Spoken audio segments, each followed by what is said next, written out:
ao canal FW Elevadores, o canal que esclarece a você tudo sobre transporte verticais. Hoje eu trouxe para vocês uma máquina com um ruído muito alto e gostaria que vocês prestassem muita atenção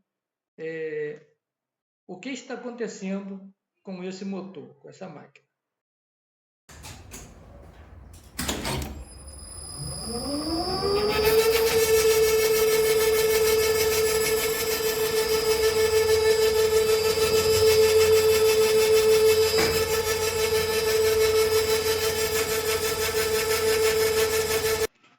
Pois é, observaram o barulho?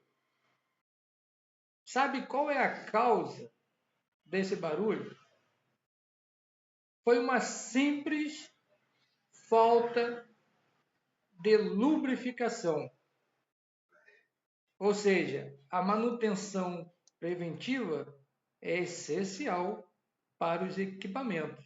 A falta de manutenção, da manutenção preventiva,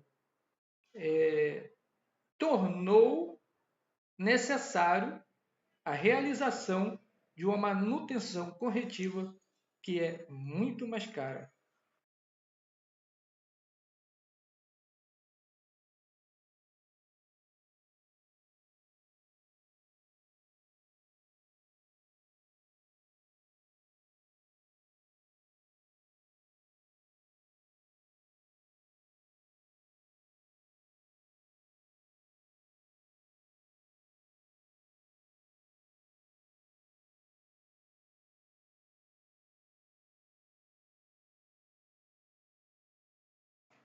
Como vocês viram, foi necessário tirar o suporte da bucha para a fabricação de uma outra bucha, né, trazendo uma dificuldade muito grande por falta de apenas uma lubrificação.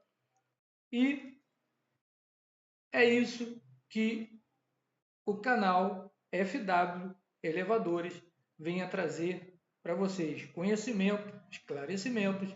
E se esse vídeo fez sentido para você, já curta aí, dá o like, se inscreva no canal e também não se esqueça de compartilhar para que esse vídeo atinja o maior número possível, para que venha incentivar a gente a produzir mais vídeos como esse para você.